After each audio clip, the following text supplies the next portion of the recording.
Jadi ketika di zaman Nabi Nuh itu ada keluarga saleh yang disebutkan di dalam Al-Quran. Dalam Al-Quran surah Nuh disebutkan bahwa di sana ada orang-orang saleh dan namanya disebutkan dalam Al-Quran. Allah mengatakan wa qalu la tadharunna alihatakum wa la tadharunna waddan wa la suwa'an wa la yaghutha wa ya'uqa wa nasra. Inilah orang-orang saleh yang digandrungi oleh kaumnya Nabi Nuh. Pertama Wad, kemudian Suwa, kemudian Yaghus, kemudian Ya'uq dan Nasr. Ini satu keluarga. Ya. Bapaknya namanya Wad. Adapun Suwa, Yaghus, Ya'uq, Nasr ini anak-anaknya. Dan mereka adalah orang-orang saleh semuanya. Mulai bapak sampai ke anak-anaknya, anak orang-orang saleh. Dan merekalah yang kemudian selalu menyeru manusia kepada kebaikan. Dan ketika itu tidak ada nabi. Sehingga ketika keluarga Wad ini meninggal semuanya, maka kemudian syaitan ada kesempatan untuk menggoda anak-anak Adam.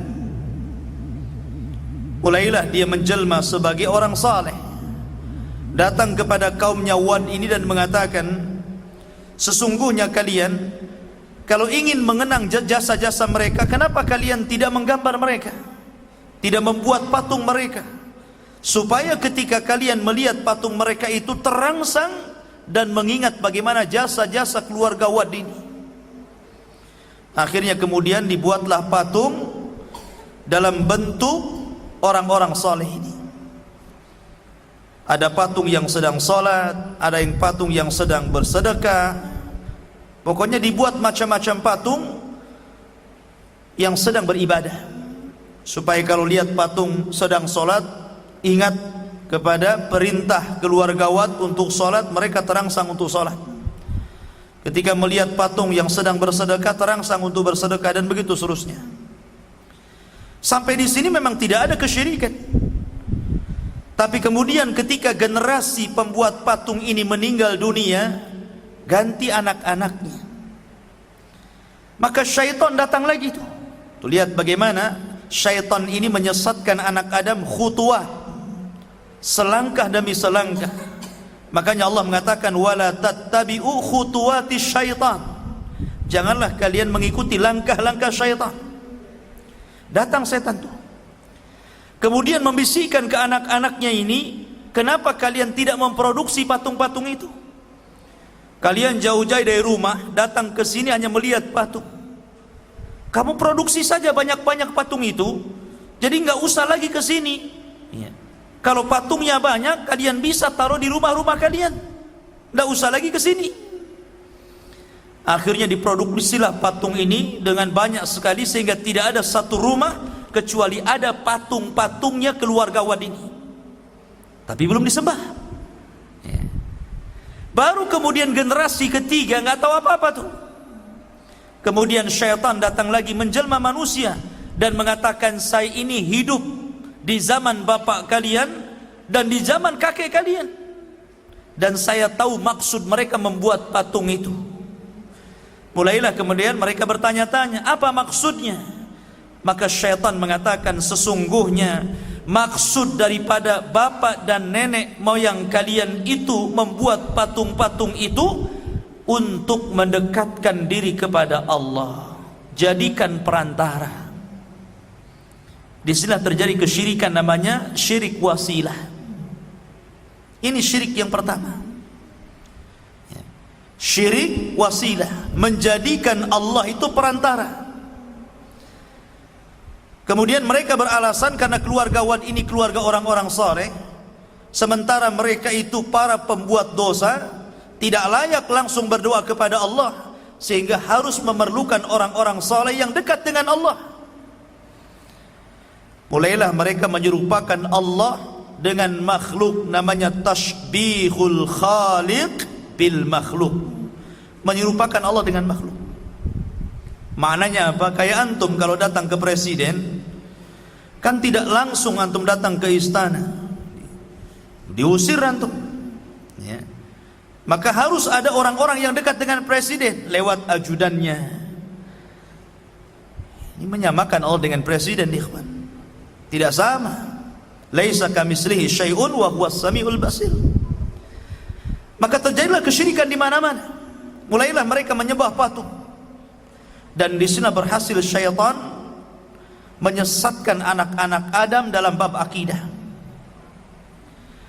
Lah ketika kemudian manusia mulai menyimpang akidah mereka, maka Allah Subhanahu wa taala mengutus seorang rasul yang namanya diabadikan dalam Al-Qur'an, bahkan dijadikan satu nama dalam Al-Qur'an, Suratun Nuh. Rasul pertama yang diutus Allah namanya Nuh alaihi salatu wassalam. Ini rasul pertama. Sebelumnya belum ada rasul. Sebelumnya para nabi saja, Idris, Syith, Adam, ini nabi. Dari sinilah Syekh Nasiruddin Al-Albani rahimahullahu ta'ala membuat definisi tentang perbedaan nabi dan rasul. Kata beliau, adapun nabi itu diutus kepada umat yang belum ada penyimpangan dalam bab akidah. Adapun rasul diutus kepada umat yang antara akidah rasul dengan umatnya itu bertentangan. Maka inilah definisi yang didefinisikan oleh Syekh Nasiruddin Al-Albani, dan ini pendapat yang betul. Karena banyak para ulama ketika membedakan nabi dan rasul, ada yang mengatakan nabi itu diutus kepada kaumnya saja, rasul diutus kepada manusia yang banyak. Ada yang mengatakan nabi itu mengikuti syariat sebelumnya, rasul itu mengikuti syariat baru. Tetapi yang jelas bahwa ada kemiripan di antara mereka, bahwa tidak setiap nabi dia rasul, tapi setiap rasul pasti dia nabi. Itu kesimpulannya. Maka kemudian Nuh alaihi salatu wassalam ini digambarkan dalam surah Nuh ini bagaimana dakwahnya. Bagaimana Nuh alaihi salatu wassalam dengan lelah letih berdakwah kepada kaumnya, dan itu menjadi percontohan kepada siapapun yang berdakwah kepada dakwah tauhid. Ini percontohan yang luar biasa. Bagaimana tantangan dakwah Nuh alaihi salatu wassalam ini. Karena dia rasul pertama masalahnya. Dan Allah Subhanahu wa taala berikan usia yang panjang kepada Nuh. Kenapa? Karena Nuh diutus kepada kaum yang keras kepala. Susah untuk diajak berdakwah. Susah untuk diajak kebaikan. Makanya Nuh itu usia dakwahnya saja disebutkan dalam Al-Qur'an alfasanatin illa khamsina ama. 1000 tahun dikulangi 50 tahun, artinya 950 tahun. Itu usia dakwahnya. Adapun usianya sendiri, ada yang mengatakan 1780 tahun, ada yang mengatakan 1500 tahun, ada yang mengatakan 1400 tahun. Dan inilah pendapat yang kuat wallahu alam, bahwa Nuh memiliki usia 1400 tahun. Panjang sendiri usianya karena dia hidup di beberapa generasi. Ya. Lah Nuh alaihi salatu wassalam digambarkan dalam surah Nuh. Qala rabbi inni da'autu qaumi lailan wa nahara. Ya Rabb, aku sudah mendakwai kaumku siang malam. Bayangkan, ada orang berdakwah siang malam? Enggak ada. Ya. Tidak ada orang yang berdakwah siang malam itu. Tapi Nuh alaihi salatu wassalam karena ingin memberikan hidayah kepada umatnya, supaya dia menjadi perantara orang lain mendapatkan hidayah Allah, siang malam dia berdakwah. Tapi apa yang terjadi? Falam yazidhum du'ai illa firara. Setiap aku seru mereka, lari mereka. Lebih parah lagi, wa inni kullama da'autuhum litaghfira lahum ja'alu asabi'ahum fi adhanihim wastaghshaw thiyabahum wa asarru wastakbaru istikbara. Dan semakin aku dakwai kepada mereka. Jadi Nuh ini kalau berdakwah, pokoknya lewat kaumnya, dia berdakwah, mengajak manusia ke jalan Allah. Apa yang mereka lakukan? Mereka tutup telinganya dengan telunjuknya begini. Kalau Nuh lagi ceramah begini. Lebih parah lagi, bajunya ditaruh di mukanya. bajunya ditaruh di mukanya gini, nggak mau nengok Nuh. Coba kalau seandainya antum lagi saya ceramai kayak gitu, wassalam saya kan, pergi saya, ayo ceramah sama antum, ya kan? Orang ceramah begini coba. Bukan itu saja, ditutup tuh mukanya dengan bajunya, wastaghshaw thiyabahum, dan mereka tetap takabur, sombong. Ma'asyiral muslimin yang dimuliakan Allah Subhanahu wa taala. Tetapi Nuh tidak putus asa di awal dakwanya, terus dia berdakwah. Terus berdakwah. Sampai suatu ketika kaumnya mendengar bagaimana Nuh alaihi salatu wassalam mendakwahkan kepada kaumnya, ya qaumi ibudullaha ma lakum min ilahin ghairu. Wahai kaumku, sembahlah Allah karena tidak ada sesembahan selain Dia. Tapi kaumnya mengatakan, inni akhafu alaik, qala al mala'u min qaumihi inna lanaraka fi dhalalim mubin. Berkata para pembesarnya ini, wahai Nuh, saya tidak melihat kecuali engkau ini sesat. Dari sini ikhwah fidin menjadi sunnatud dakwah, menjadi tabiat dakwah. Siapapun antum ketika mendakwahkan dakwah tauhid, pasti jawabannya ini. Jawabannya apa? Seperti para pembesar kaum Nuh mengatakan, inna lanaraka fi dhalalim mubin. Kami ini tidak melihat engkau wahai Nuh kecuali engkau ini mendakwahkan dakwah sesat. Dan coba saja antum lakukan dakwah tauhid, antum katakan ini syirik, ini tidak ada contohnya dari Rasul, pasti akan timbul fitnah dan akan timbul ejekan, bahkan mungkin kekerasan. Pasti antum dianggap sesat, ya kan? Mungkin di zaman sekarang antum dianggap Wahabi, antum dianggap teroris, antum dianggap macam-macam cerita. Jadi sifat dakwah tauhid itu sama saja sejak zaman Nabi Nuh sampai hari ini. Memang berat mendakwahkan tauhid ini. Ma'asyiral muslimin yang dimuliakan Allah Subhanahu wa taala. Dari sini ikhwah fillah dimuliakan Allah Subhanahu wa taala, Nuh tidak pernah kecewa dengan dakwahnya, dia terus mendakwahkan dakwah tauhid. Tapi kaumnya mengatakan, ma hadza illa basyarun mithlukum yuridu an yatafaddala alaikum in huwa illa rajulun bihi junnah. Mereka mengatakan, hei Nuh, engkau kan manusia biasa, sama seperti kami. Engkau ini sengaja biar engkau mendakwai kami itu engkau lebih tinggi dari kami, lebih mulia dari kami. Kalau kami mengikuti anda, berarti anda lebih tinggi daripada kami. Kau ini memang agak gila ini, dikatakan gila gitu kan. Jadi wajar kalau seandainya pendakwah tauhid digila-gilakan, itu wajar. Ma'asyiral muslimin, Nuh alaihi salatu wassalam terus berdakwah walaupun ditentang kaumnya. Sampai suatu ketika Nuh alaihi salatu wassalam sudah capek berdakwah. Bahkan ketika kaumnya kemudian berusaha untuk merayu Nuh alaihi salatu wassalam dengan mengatakan, anu'minu laka wattaba'akal ardhalun. Apakah kami harus beriman kepadamu wahai Nuh, sementara yang mengikuti engkau itu adalah orang-orang rendah? Orang-orang rendah. Sama dengan di zaman Rasul kan? Di zaman Rasul, orang-orang Quraisy ini membujuk Rasul agar agama yang dibawa Rasul itu cukup diikuti orang-orang kaya saja, para pejabat saja. Orang sekelas Bilal, Khobab bin Arad, keluarga Ammar bin Yasir jangan diikutkan. Tapi Allah Subhanahu wa taala menegur Rasul dengan mengatakan, wasbir ma'alladzina yad'una rabbahum bil ghadati wal ashi yuriduna wajhah wala ta'du ainaika anhum turidu zinatal hayatid dunya. Sabarlah engkau wahai Muhammad bersama orang-orang yang jelas-jelas menyembah Allah siang dan malam. Jangan kau berpaling dari mereka. Karena orang-orang ini berakal, walaupun mereka dianggap rendah oleh orang-orang ini, tapi mereka lebih berakal, tahu mana kebenaran dan mana kesesatan.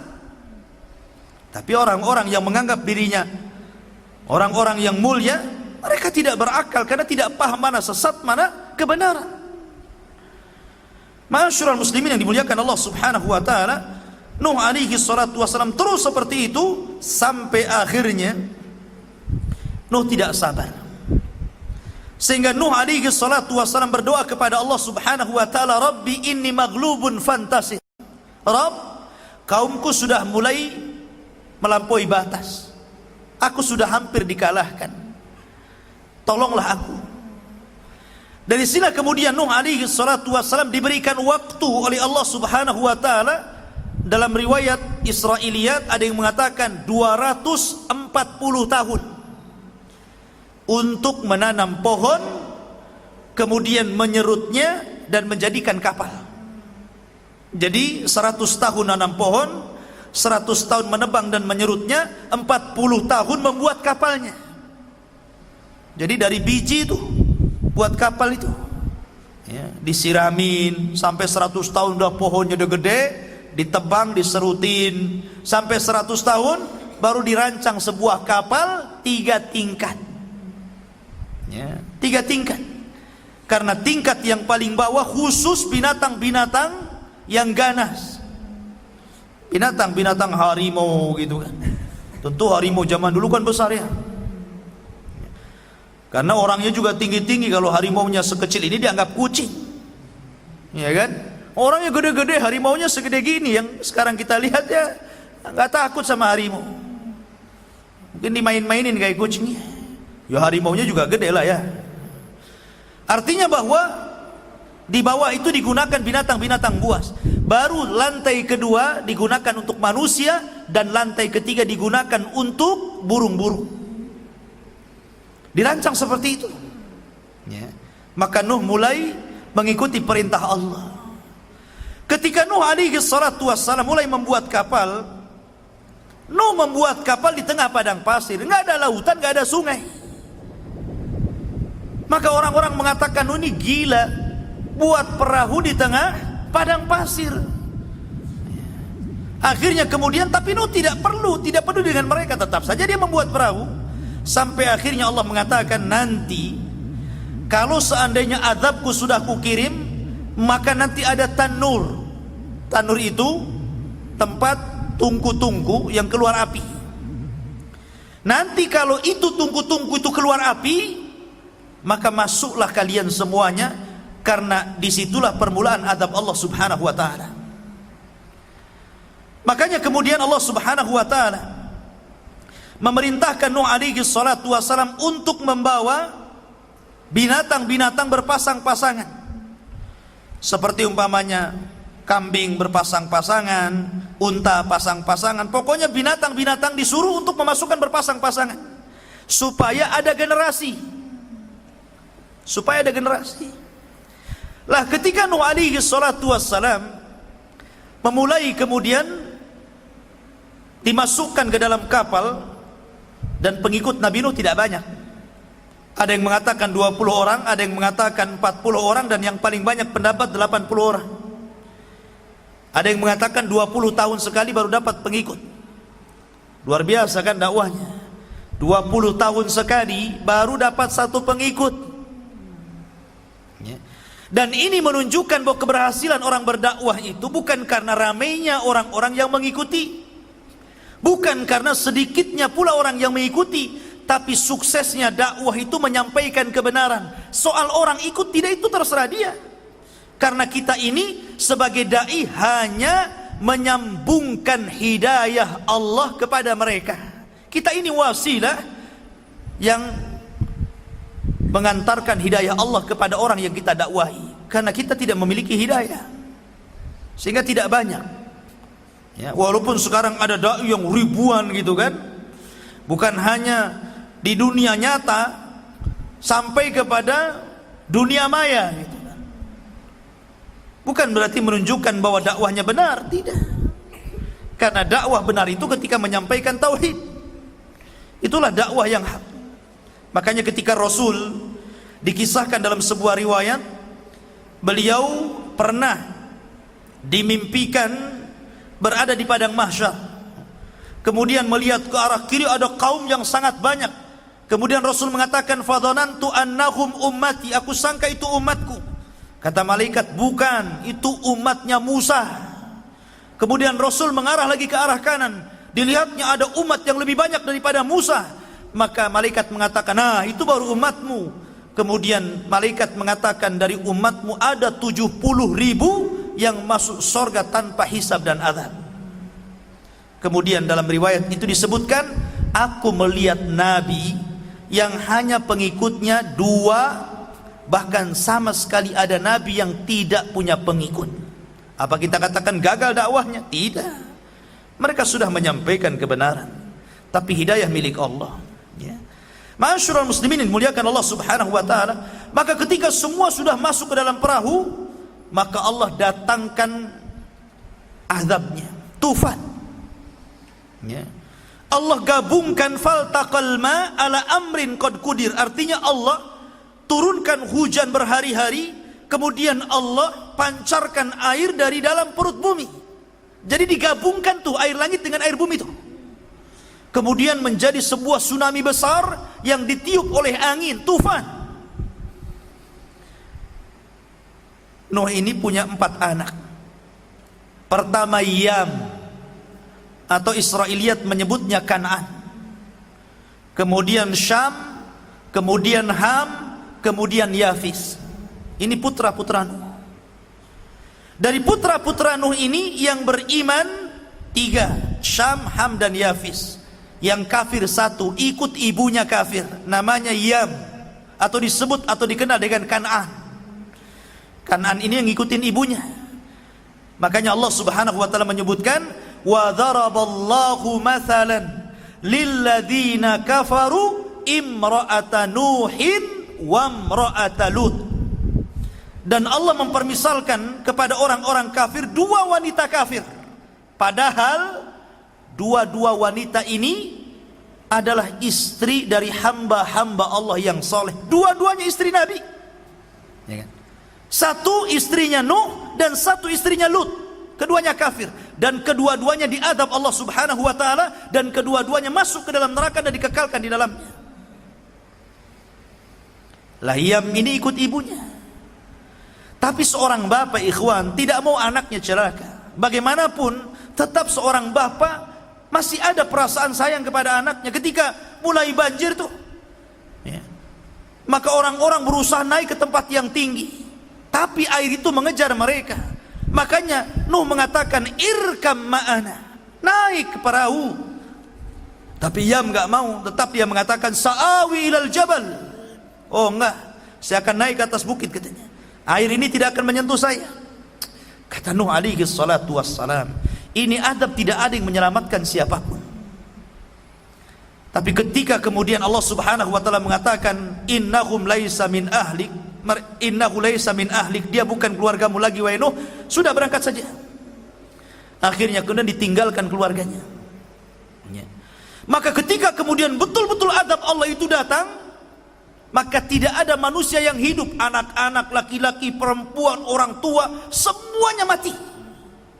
Semua binatang mati, semua manusia mati. Tidak ada yang hidup satupun, kecuali orang-orang yang di perahunya Nabi Nuh.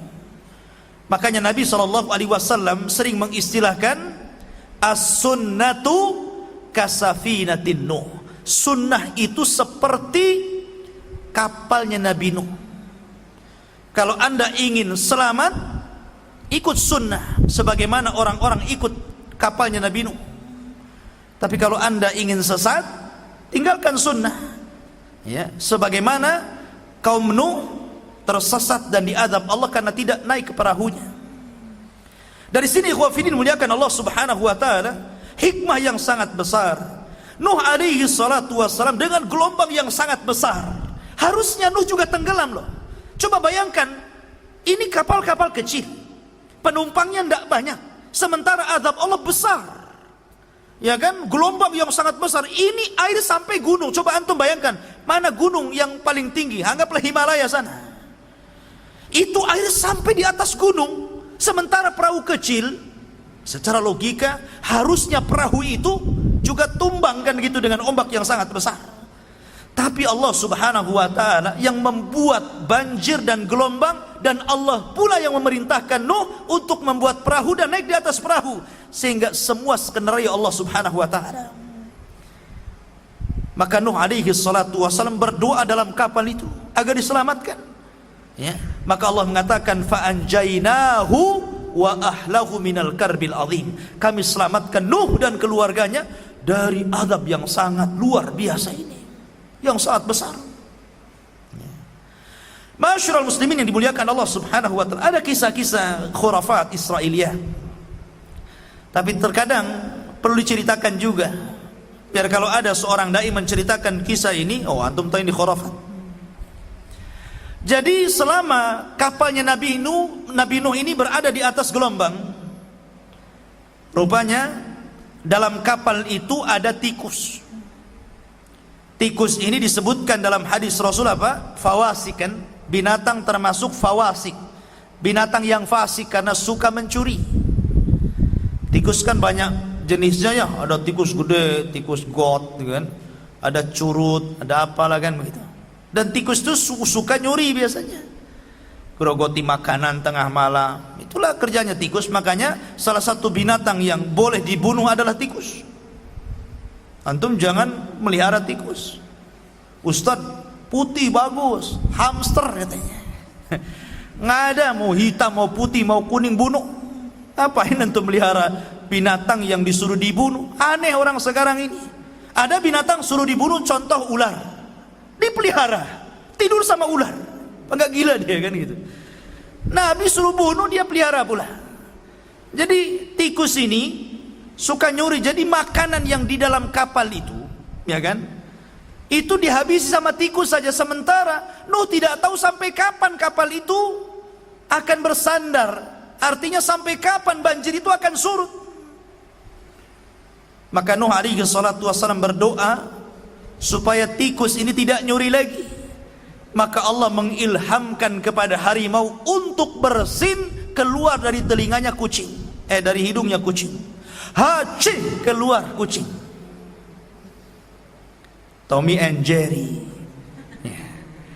Akhirnya kejar-kejaran lah dalam perahu itu kan, tikus sama kucing. Akhirnya nggak berani lagi itu, tikus nyuri ya. Ini kisah khurafat Israiliyat, nggak usah diceritakan.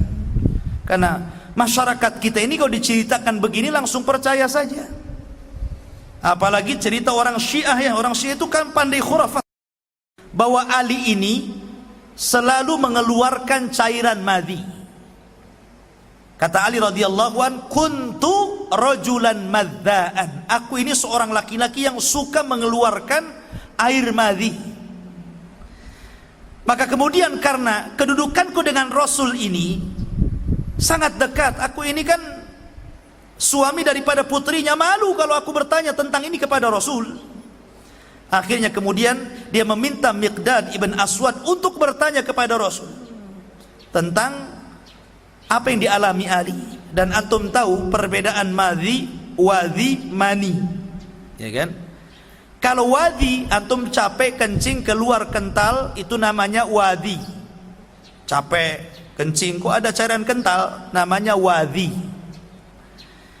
Kalau orang kemudian menghayal ingin melakukan hubungan seksual, atau seorang suami baru mulai muqaddimah untuk melakukan hubungan, sudah terangsang kemudian keluar cairan kental, itu namanya madhi. Kalau mani antum paling paham, nggak usah diceritain ya. Jadi madhi ini seolah-olah apa? Cairan yang keluar karena menghayal untuk melakukan hubungan, itu namanya madhi.